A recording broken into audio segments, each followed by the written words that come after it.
Hello, I'm recording in the evening hours, so it looks slightly different. We are going to be reading Castora Returns, Chapter 3, from Santa Ana, the People, the Pueblo, and the History of Tamaya. 40 times spring came again to the fields along the Rio Grande, and Castora had not returned. Each year in the adobe pueblos, the women mixed the plaster to repair old rooms and to build new ones. Hunters went to the mountains and came back, bringing deer and rabbits. After searching for just the right clay, women shaped bowls, mugs, and jars. These would be fired and painted with glaze so that they would be strong and beautiful. When the crops had been gathered and snow covered the fields, the men spun the cotton they had raised and then wove it into fine blankets and clothing. Traders came and went. From the plains and basins beyond Pueblo lands came men with hides, furs, buffalo meat, and other goods to exchange for the cotton cloth, painted hides, and corn that their peoples did not have. Most came in peace. Sometimes, though, as the corn began to ripen in the field, a raiding party came to seize the harvest. Each harvest was precious, for it had been a dry time in the lands along the Rio Grande. As the years passed, the rains no longer came as often as they had. Many years, the winter snows were no longer as deep as they had once been. In midsummer, no matter what the people did, the crops began to wither in the fields. In some years, only the food stored from an earlier and better year kept the people through the winter. To a farming people, drought was a matter of the greatest concern, and to the Pueblo farmers along the Rio Grande, it must have been more troubling than the stories of strangers who had appeared one summer long before. For Castora had come and gone, when most of those who tended the fields in 1580 had not yet been born. Far to the south, the Spaniards themselves had almost forgotten the men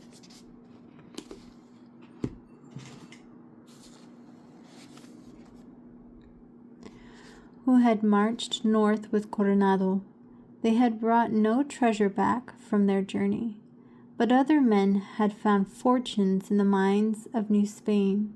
For nearly 4 decades, the stories had told of the treasures of Santa Barbara and Zacatecas, not the lands of Cibola, Tigrex, or Quivira.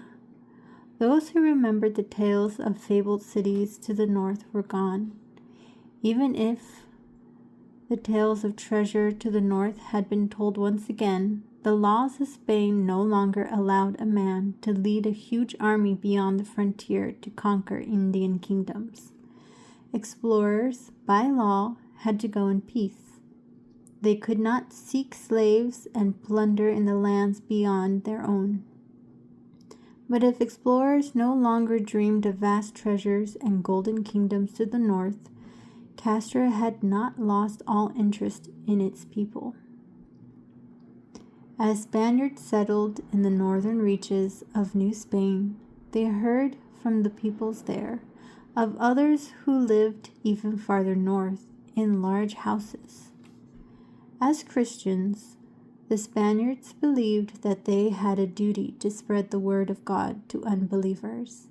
Their laws supported this duty by permitting friars and priests to travel to new lands and preach to the Indians. And since a friar would surely risk death by going alone to a strange land, the law also allowed soldiers to escort the missionaries. In this way, although a man could no longer lead an expedition as Coronado had, he might still search for rich lands. He had only to go with friars who had permission to travel. If he had the good fortune to find a rich land, he could, as its discoverer, still hope to claim the right to settle it, to work its mines, and to extract tribute and labor from its peoples. So for a second time, dreams of wealth and hopes of converts led Castro north to Pueblo lands. In 1581, 40 years after Coronado's first winter in Teguix, a group of friars and soldiers prepared to leave New Spain. Compared to Coronado's expedition, they were a small force. 3 friars, led by Fray Agustin Rodriguez, would travel north to spread the gospel. 9 soldiers under the leadership of Captain Francisco Sanchez Camuscado would escort them, and 19 Indian servants would accompany them. Like Coronado, they assembled a herd of cattle for food, horses to ride, and mules to pack their belongings, and the goods they brought to trade. As this small group moved into the unknown land beyond the borders of New Spain, they began to hear about the people they were seeking. They met Indians who told them that farther on, very far from there, they had heard that there were many brave people with many houses.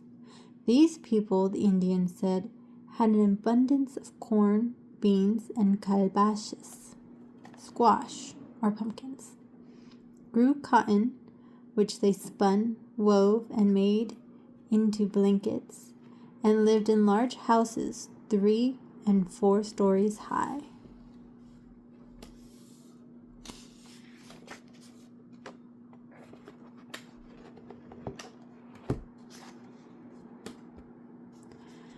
The expedition made its way up to the west side of the Rio Grande, and by midsummer, as the corn began to ripen, the Spaniards had seen the pueblos for themselves.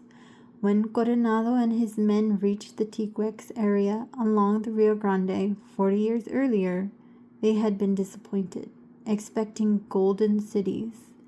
They found only adobe pueblos. By contrast, the Rodriguez Camuscado party, which had not hoped to find such fabled kingdoms, reported with pleasure on what they had found in the region. The people, they wrote, were handsome, very industrious, very clean, and very intelligent. The Pueblo women made pottery that would equal and even surpass the pottery made in Portugal. They were, as the Spaniards had heard, a farming people who tended fields of corn, beans, and squash.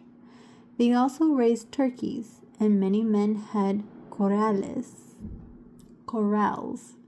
large enough to hold a flock of 100 birds. Many of the towns had large cotton fields. With this cotton, the people made hand-painted and embroidered clothing that the Spaniards found very pleasing. The friars, who had sighted as many as 100 Pueblo villages, considered this a promising land, a land where they believed the people would readily accept the teachings of Christianity. From the Rio Grande region, where Coronado had set up his camp, the group went north to Caris lands.